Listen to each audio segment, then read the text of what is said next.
शुभ संध्या मेरे प्यारे मित्रों, मेरे प्यारे विद्यार्थियों।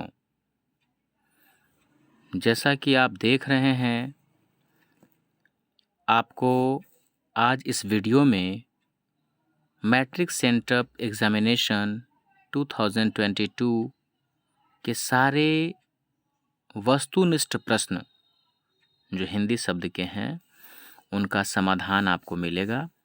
यही क्वेश्चंस आपके एग्जामिनेशन में आने वाले हैं। इसमें पूरे 100 अंक प्राप्त करने का अवसर है, जिसमें से कि 50 वस्तुनिष्ठ प्रश्न होंगे। हालांकि वस्तुनिष्ठ प्रश्नों की संख्या 100 होगी, जैसा कि आप देख पा रहे हैं। लेकिन इसमें आपको केवल 50 प्रश्नों के ही उत्तर देने हैं। अगर आप 50 से अधिक प्रश्नों के उत्तर देते हैं तो शुरुआत से लेकर केवल 50 अंकों तक के ही प्रश्न को जोड़ा जाएगा, सही माना जाएगा। उसके नीचे के प्रश्नों को नहीं देखा जाएगा। और आप अच्छे से OMR शीट को कलर करेंगे, कहीं भी छोड़कर नहीं कलर करेंगे। अब इसमें हम प्रश्नों की बात करें तो पहला प्रश्न है, भीमराव अंबेडकर की दृष्टि में लोकतंत्र के लिए क्या आवश्यक है? लोग समझदार हों, लोग गतिशील हों, लोग धनवान हों, या लोगों में पारस्परिक श्रद्धा और सम्मान का भाव हो? तो आपको बता दें हम कि इसका सही जवाब है डी, लोगों में पारस्परिक श्रद्धा और सम्मान का भाव होना चाहिए। The rise and fall of the Hindu women के लेखक कौन हैं? बाबा साहब भीमराव अंबेडकर, हजारी प्रसाद द्विवेदी, गुणाकर मूले और रामविलास शर्मा। तो जैसा कि आप जानते हैं, आप कोई भी पाठ पढ़ेंगे तो उस पाठ के पहले लेखक परिचय, या अगर कविता है तो कवि परिचय जरूर होता है। तो आप उस पेज को बहुत ही महत्वपूर्ण समझें, क्योंकि अब प्रश्नों का पैटर्न ऐसा है कि उसी से प्रश्न ज़्यादातर पूछे जाते हैं। जैसे अभी भी देखा गया है, the rise and fall of the Hindu women, ये आपको पढ़ना नहीं है, लेकिन ये पूछा गया है क्योंकि आपको इसमें बाबा साहब भीमराव अंबेडकर के लिखा गया एक चैप्टर पढ़ना है, जो चैप्टर है जाति प्रथा, श्रम विभाजन और जाति प्रथा। उस पाठ के लेखक हैं बाबा साहब भीमराव अंबेडकर, और उसमें इस चीज़ के बारे में चर्चा किया गया है। बाबा साहब भीमराव अंबेडकर का जो कवि परिचय, लेखक परिचय के रूप में है, उसी में बताया गया है the rise and fall of Hindu women, उसको लिखा है बाबा साहब ने। अब अगले प्रश्न की ओर, विष के दांत कहानी का प्रमुख पात्र कौन है? तो ये प्रश्न बहुत ही संदेहपूर्ण है, क्योंकि इसमें सेन साहब की पत्नी गिरधर और सेन साहब की बेटी, ये 4 ऑप्शन के रूप में दिए गए हैं। लेकिन सच तो ये है कि इनमें से कोई भी कहानी का मुख्य पात्र नहीं है, क्योंकि कहानी का मुख्य पात्र वो होता है कि जिसके इर्द गिर्द पूरी कहानी घूमती है, और कहानी का नायक कह सकते हैं उसे। तो जैसा कि आप जानते हैं, कहानी का नायक है गिरधर का बेटा मदन, क्योंकि पूरी कहानी मदन के आसपास से घूमती है।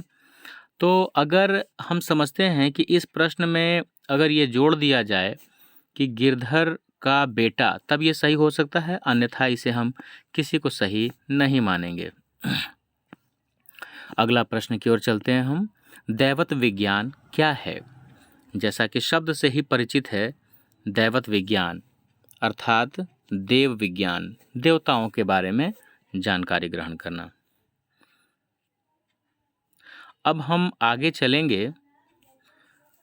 नाखूनों को किससे रगड़कर लाल और चिकना बनाया जाता था? आप ये पढ़े होंगे, चैप्टर का नाम है आपका नाखून क्यों बढ़ते हैं। उसमें ये बताया गया था कि मोम और आलता से नाखूनों को रगड़कर, मोम से रगड़ा जाता था और आलता से उसको लाल किया जाता था, चिकना बना जाता था। अब हम अगले प्रश्न की ओर चलेंगे। दारिश क्या है? आप बहुत अच्छे से जानते हैं, ये प्राचीन काल के सोने का सिक्का था। प्राचीन काल के सोने का सिक्का, अर्थात आपका प्रश्न का सही उत्तर होगा डी। अब हम आगे चलेंगे अगले प्रश्न की ओर। तो आप इसमें देखेंगे काशी को किस नगरी के रूप में जाना जाता है। आप बिल्कुल संत की नगरी, मंदिर नगरी के रूप में, देवनगरी के रूप में, साधु नगरी के रूप में आप बिल्कुल जानते हैं। ये इसका सही जवाब होगा सी। हम लोग देवनगरी के रूप में इसे जानते हैं काशी को। सिक्कथ शब्द का अर्थ होता है, यह भी उसी पाठ से लिया गया है। सिक्कथ का दूसरा है पर्यायवाची शब्द मोम। बहादुर ने माँ के रखे रुपयों में से कितने रुपए निकाले थे।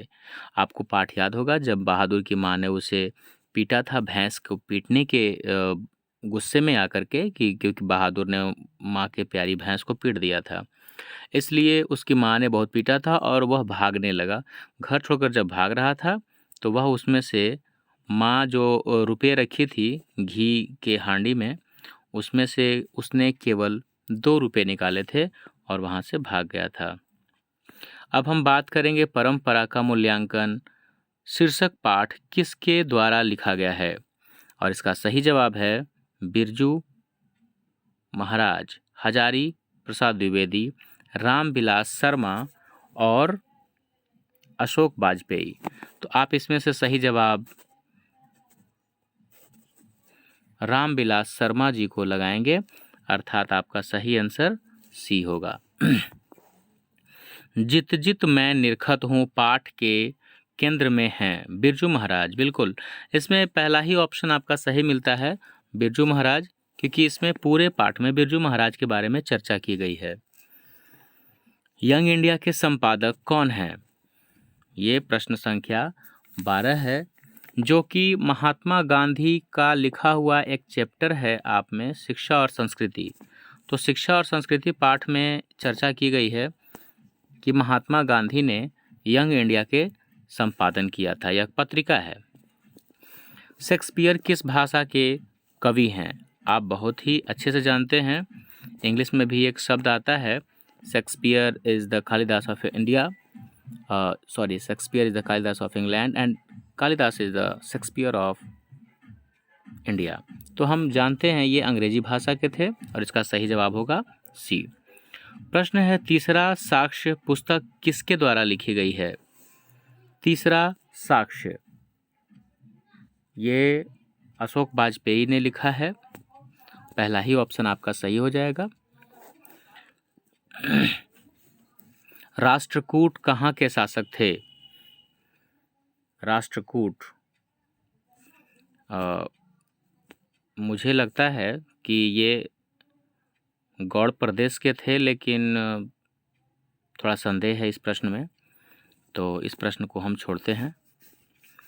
ट का उच्चारण स्थान क्या है? ट ये उच्चारण स्थान है जैसे ऋतु रसाना मूर्धा, तो हम इसे कहेंगे अकुह विसर्जनीयानाम कंठः इचुरसानाम तालु ऋतु रसानाम मूर्धा, और इससे हम संबंधित समझ सकते हैं कि ऋतु मतलब री और पूरा टवर्ग ट ठ ड ढ और न का उच्चारण स्थान मूर्धा है, और इस सूत्र के आधार पर हम कहते हैं ट का उच्चारण स्थान मूर्धा ही होगा। नायक का सही संधि विच्छेद क्या होगा? नायक का सही संधि विच्छेद नायक, नए जोड़ अक,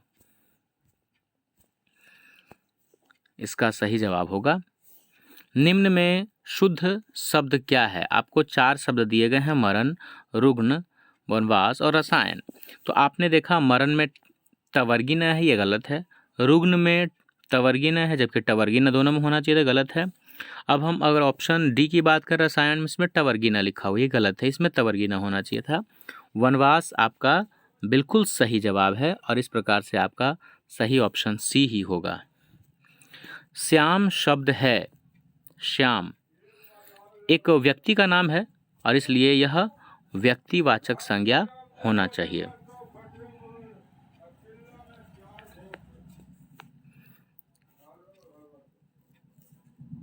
इसमें किसी प्रकार की परेशानी तो नहीं है। अब हम अगले प्रश्न की ओर चलेंगे। फुटपाथ शब्द है, फुटपाथ जैसा कि नाम से ही स्पष्ट है, फुटपाथ शब्द क्या है? फुटपाथ स्त्रीलिंग है, पुल्लिंग है, उभयलिंग है, या फिर इनमें से कोई नहीं है? तो फुटपाथ पुल्लिंग शब्द होना चाहिए।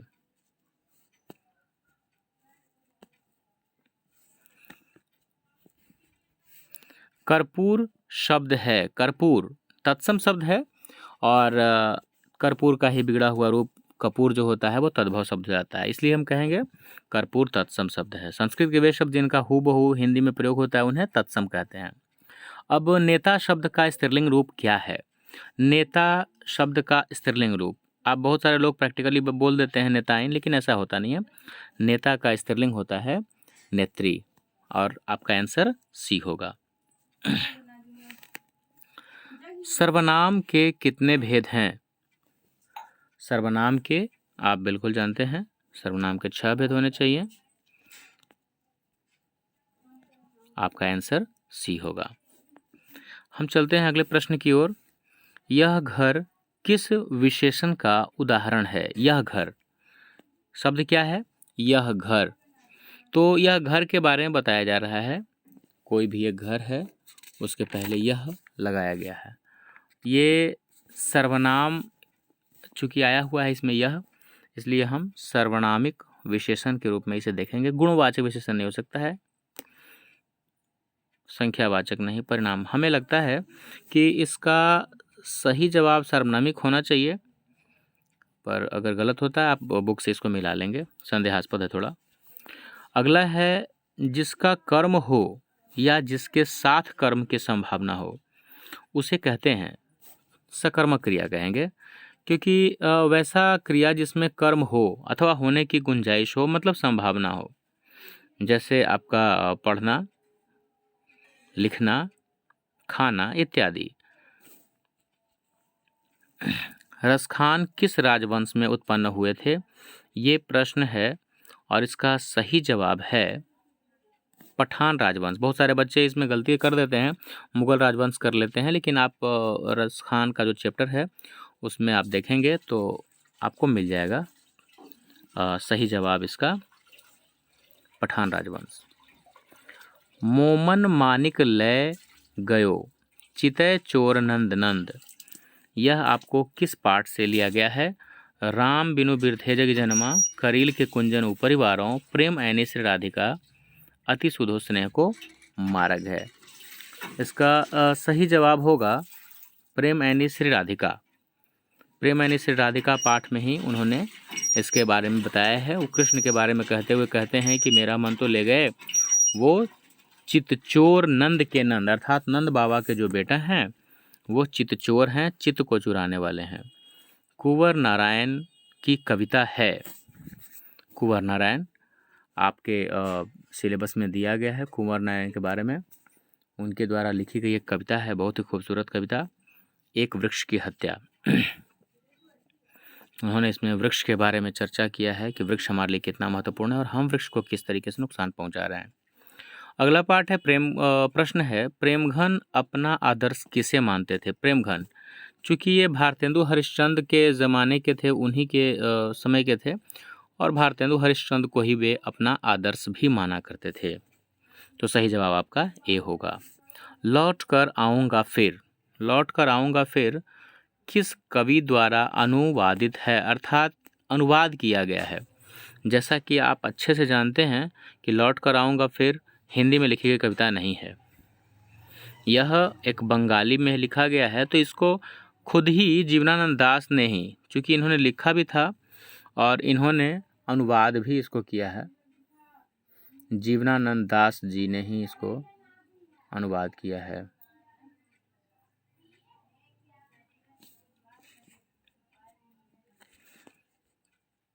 जीवनानंद दास किस भाषा के प्रसिद्ध कवि हैं? देखिए अभी इन्हीं के बारे में चर्चा कर रहे थे, ये बांग्ला भाषा के कवि हैं, तो इसमें पूछने कहने की कोई आवश्यकता नहीं है, चूँकि ये बंगाल के थे। रविंद्रनाथ टैगोर जी के द्वारा इन्हीं का नंबर आता है।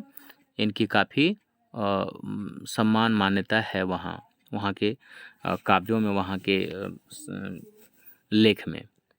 आंगन के पार द्वार किस कवि की रचना है? आंगन के पार द्वार कुंवर नारायण की, प्रेम घन की, सच्चिदानंद हीरानंद वात्स्यायन की और अनामिका। ये 4 ऑप्शन है और इसमें आपका सही जवाब होगा सी, सच्चिदानंद हीरानंद वात्स्यायन अज्ञे। इन्होंने ही लिखा है।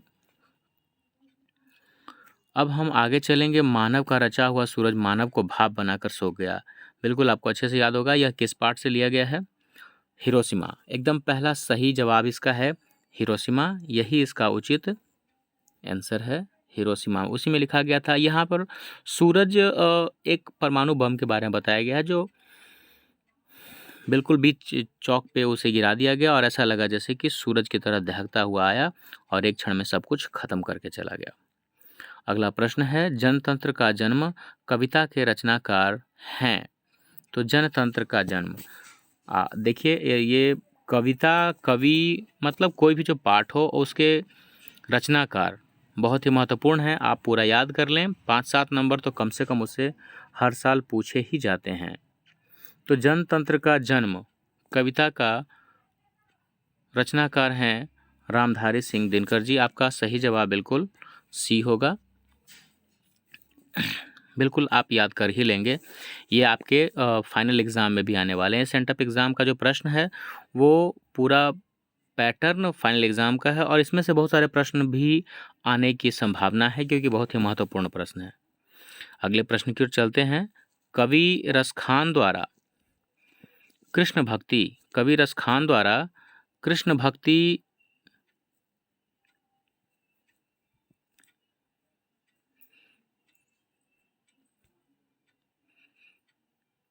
संबंधी रचनाएं प्राप्त होती हैं। दोहे में, प्रेम वाटिका में, सुजान रस खान में या सोरठा में? आपको अच्छे से याद होगा, ये इसका सही जवाब सुजान रस खान है। सुजान रस खान एक किताब के रूप में है और उसमें उन्होंने कृष्ण भक्ति की चर्चा खूब की है। चिदम्बरा किसके द्वारा लिखी गई है? चिदम्बरा, इसका ऑप्शन दिया गया है सुमित्रा नंदन पंत और बिल्कुल पहला ही जवाब, इसका पहला ही सवाल जो है वो इसका सही जवाब होगा सुमित्रा नंदन पंत। गुणाकर मूले का जन्म कब हुआ था? गुणाकर मूले 1936 में, 1937 में, 1935 में या 1938 में? कुछ संदेह तो है, लेकिन जहाँ तक हमको लगता है इसका सही जवाब होना चाहिए शायद 1935 या 36। आप एक बार बुक में देख लें, ऐसे 35 सही माना जाएगा। बेटे के आंसू क्यों आते हैं?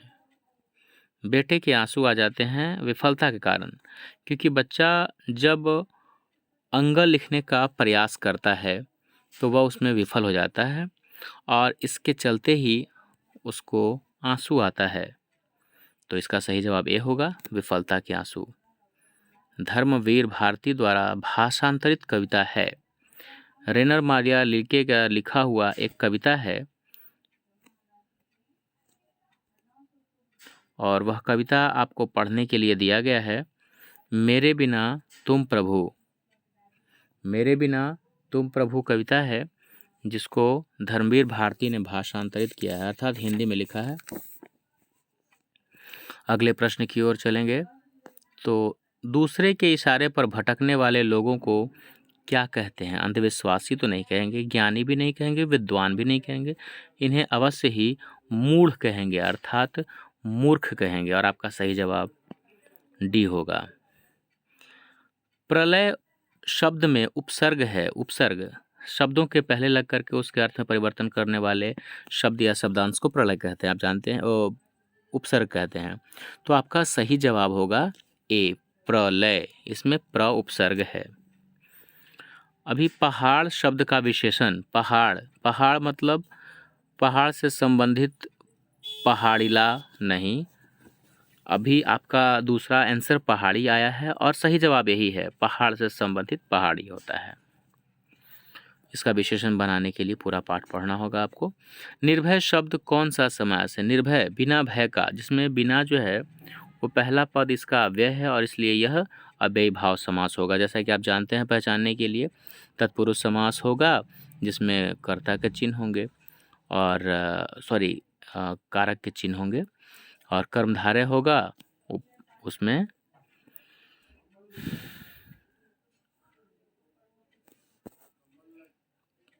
कुछ दूसरे प्रकार के होंगे, जैसे उसमें विशेषण और विशेष्य की संबंध होंगे, बहुब्रीहि में किसी खास के बारे में चर्चा होगी, इसलिए ऐसा नहीं हो सकता है। कहा जा सकता है, अगला प्रश्न है, कहा जा सकता है किस पदबंध का उदाहरण है? तो इसमें हम देखेंगे संज्ञा पदबंध, विशेषण पदबंध। इसमें संज्ञा की चर्चा नहीं हो रही, विशेषण की भी नहीं हो रही है। तीसरा में आते हैं क्रिया पदबंध, बिल्कुल कहा जा सकता है, इसमें कहना एक क्रिया है और उसी की चर्चा हो रही है, इसलिए कहा जा सकता है क्रिया पदबंध सही होना चाहिए।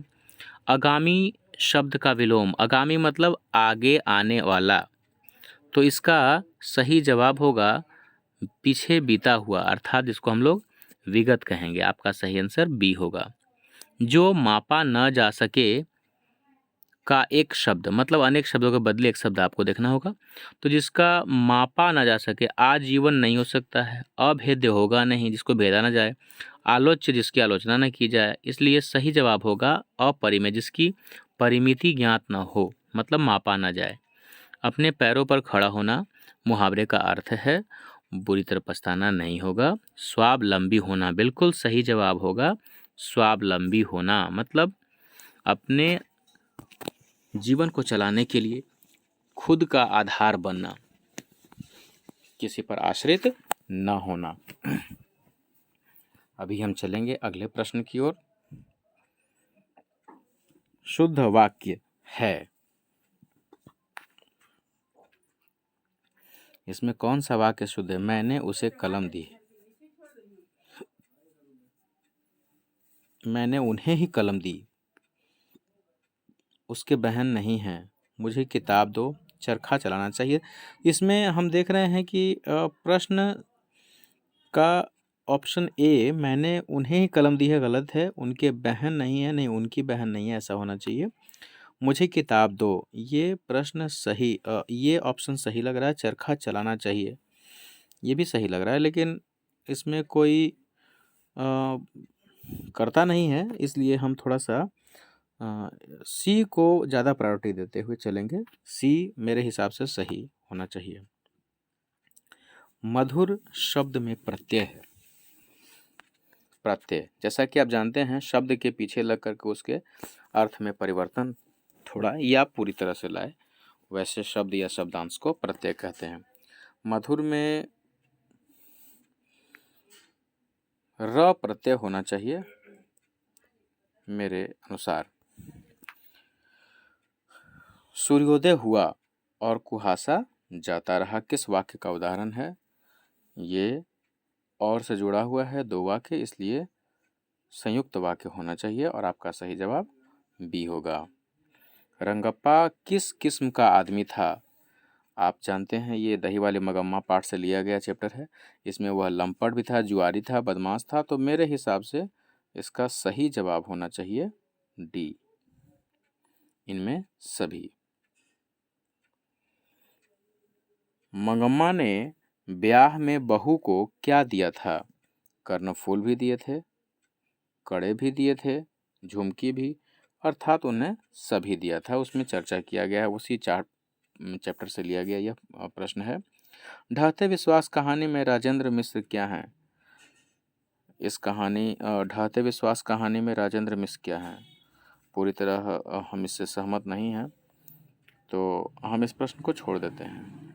सीता का कौन लड़का हमेशा चुप रहता था? सबसे छोटा वाला लड़का जो था, धरती कब तक घूमेगी पाठ से लिया गया है, जिसमें सबसे छोटा बिरजू था, जिसको बिज्जू कहा जाता था, वो हमेशा चुप रहा करता था। बाकी दो भाई जो कैलाश और नारायण थे, झगड़ा किया करते थे, बोला करते थे, तरह तरह की बातें कहा करते थे। तो इसका सही जवाब सी होगा। अगला प्रश्न है, किसकी पत्नी ने दाल का हलवा बनाया था? तो आप इसमें अच्छे से पाठ को पढ़ेंगे तो आपको पता चलेगा कि शायद कैलाश, बड़ा वाला कैलाश ही था जिसकी पत्नी ने बनाया था। तो मेरे अनुसार इसका सही जवाब ए होना चाहिए। नगर कहानी के अनुसार पहले दिन पापाती को क्या हुआ था? सर्दी, खांसी, जुकाम या बुखार? तो उसको बुखार ही हुआ था और उसी को इलाज कराने के लिए वो गई थी। यही बुखार आगे बहुत तेज हो गया था और जो मेनिंजाइटिस का रूप ग्रहण कर चुका था। डॉक्टर ने कहा भी था this is acute case of meningitis. अब हम आगे आएंगे 57 में। बिज्जू की पत्नी का नाम क्या था? धरती कब तक घूमेगी पाठ में सबसे छोटा लड़का जो था बिज्जू, जिसके बारे में बोल रहे थे, उसी की पत्नी का क्या नाम था? तो उसकी पत्नी का नाम पुष्पा था और इसलिए आपका सही जवाब ए होना चाहिए। वली अम्माल क्या नहीं जानती थी? आपको याद होगा वली अम्माल पापाती चैप्टर से लिया गया है जिसमें उसको पढ़ना लिखना नहीं आता था और आपका सही जवाब ए होगा। लक्ष्मी के ससुर किस बांध में काम करते समय पत्थर से दबकर शहीद हो गए थे? ये सही जवाब इसका डी होगा, क्योंकि लक्ष्मी के ससुर जो थे वह हीराकुंड बांध को बनाने में मजदूरी का काम करने गए थे और उसी में वो गिर गए थे जिससे उनकी मृत्यु हो गई थी। मंगू की माँ अस्पताल को किसकी उपमा देती है? मंगू की माँ का कहना था कि जब माँ होकर के हम सेवा नहीं कर सकते हैं तो अस्पताल वाले क्या सेवा करेंगे, वहाँ तो पशुओं की भांति उसे बांध कर रखा जाएगा, अर्थात उसे गौशाला कहा करते थे। जाति पाति तोड़क मंडल का वार्षिक सम्मेलन कब हुआ था? इसका सही जवाब 1936 होना चाहिए। तो आपका आंसर ए होगा। विष के दांत कहानी में खोखा किन मामलों में अपवाद था? घर के नियम के धज्जियां उड़ाने में अपवाद था। हाँ, घर के नियम को धज्जियां उड़ाया ही करता था। नियम मानने में उसका भी अपवाद था, सब लोग नियम मानते थे और नहीं मानता था वो। सबको प्यार करने में नहीं, ऐसा थोड़ी ना है। सलीके से रहने में उसका भी अपवाद नहीं था। तो इसका सही जवाब है घर के नियम मानने में, जबकि घर का नियम तो ऐसा कुछ मानने में दिया नहीं गया, घर की धज्जियां उड़ाने में कह दिया, तो इसका नियम मानने में कह सकते हैं। हालांकि बहुत ही ऑप्शन का लिस्ट दिया गया है, आप इसको छोड़ दे तो ज़्यादा अच्छा होगा। जहां संदेहपूर्ण प्रश्न रहे आप उसे छोड़ के आगे बढ़ें। वैसे भी आपको केवल 50 ही प्रश्नों के उत्तर देने हैं। मैक्स मूलर को किसने वेदांतियों का वेदांती कहा? स्वामी विवेकानंद जी ने उन्हें वेदांतियों का वेदांती कहा था। चूँकि मैक्स मूलर जी वेद को पढ़ने जानने के लिए बहुत प्रेरित किया करते थे, भारत से बहुत उनका प्रेम था। हेकल कौन थे? हेकल वनस्पति वैज्ञानिक थे, जंतु वैज्ञानिक, मनोवैज्ञानिक या भूवैज्ञानिक? इसका सही जवाब जंतु वैज्ञानिक होना चाहिए। नाखून क्यों बढ़ते हैं, यह प्रश्न लेखक से किसने पूछा था? इस पाठ में बताया है उन्होंने कि कई बार छोटे बच्चे भी अजीब प्रश्न पूछ देते हैं और बड़ों को चक्कर में डाल देते हैं। और मेरी बेटी ने भी, मेरी छोटी लड़की ने कल ही एक प्रश्न पूछ दिया, नाखून क्यों बढ़ते हैं। इससे हम समझ लेंगे कि लेखक की छोटी लड़की ने प्रश्न किया था। कलिंग लिपि भारत के किस प्रदेश की लिपि थी? कलिंग लिपि बंगाल, उड़ीसा, असम, मेघालय? तो मेरे अनुसार इसका सही जवाब होना चाहिए उड़ीसा, क्योंकि कलिंग उड़ीसा में है। उड़ीसा ही इसका सही जवाब होना चाहिए। लेखक के रिश्तेदार ने बहादुर पर क्या आरोप लगाए? कपड़े चुराने का, गहने चुराने का, पायल चुराने का? नहीं, बिल्कुल नहीं। क्योंकि वो कंजूस थे और मिठाई लेकर के आते नहीं थे और इसलिए उस पर आरोप लगा दिया गया कि जो पैसे हम लाए थे मिठाई के लिए और वह चुरा लिया। ऐसा था नहीं, सिर्फ आरोप लगाया था उन्होंने, सच ये नहीं था। झूठा आरोप लगाया था। एक वृक्ष की हत्या शीर्षक कविता में वृक्ष को कवि ने किस रूप में प्रस्तुत किया है? देखिए, आप बिल्कुल आसान है, आप इसको समझ लेंगे कि मानव के रूप में। नहीं, गलत है, मानव के रूप में। अगर आप इसे गलत मान लेते हैं तो अगले ऑप्शन की ओर जाएंगे, जानवर के रूप में। तो जानवर के रूप में तो बताया ही नहीं गया है। घर के रूप में बिल्कुल नहीं, वृक्ष के रूप में। बहुत सारे लोग वृक्ष के रूप में इसको सही मान लेंगे, जबकि यह गलत है। वृक्ष के रूप में नहीं, वह वृक्ष तो था, पर वृक्ष को मानव के रूप में इसमें चर्चा किया गया था कि वह पहरेदार है, जब भी जाते हैं तो दूर से पूछता है कौन, ऐसे करके। रेनर मारिया रिल्के के पिता का क्या नाम था? Rainer Maria Rilke, Joseph Rilke, Ricky Rilke, Sophie Joseph Rilke या टॉम रिल्के? इसका सही जवाब होगा सी, जोसेफ रिल्के। कवि जीवनानंद दास किस भाषा के कवि हैं? तो जीवनानंद दास जी जो हैं वह तो बंगाल के थे। उन्होंने बंगाल की चर्चा भी की है इस पाठ में और तारीफ भी किया है। इसलिए जीवनानंद दास जी को हम बंगाल की भाषा से प्रेरित समझेंगे और इसलिए आपका सही जवाब होगा बी, बंगला। मेरी नींद के दौरान कुछ इंच बढ़ गए पेड़, यह पंक्ति किस कविता से ली गई है? ये बहुत ही आसान प्रश्न है, आपको याद होगा, हमारी नींद कविता से ली गई है। छोड़ा हुआ रास्ता कहानी संग्रह किसकी रचना है? अनामिका, जीवनानंद दास, सच्चिदानंद हीरानंद वात्स्यायन अज्ञे या गुरु नानक। छोड़ा हुआ रास्ता, इस प्रश्न पर थोड़ा संदेह है। तो वैसे तो सच्चिदानंद हीरानंद वात्स्यायन ही हमें कंफर्म लगता है, फिर भी आप एक बार अगर देख लेंगे तो ज़्यादा अच्छा होगा। तो सच्चिदानंद हीरानंद वात्स्यायन अज्ञे पर हम चलते हैं।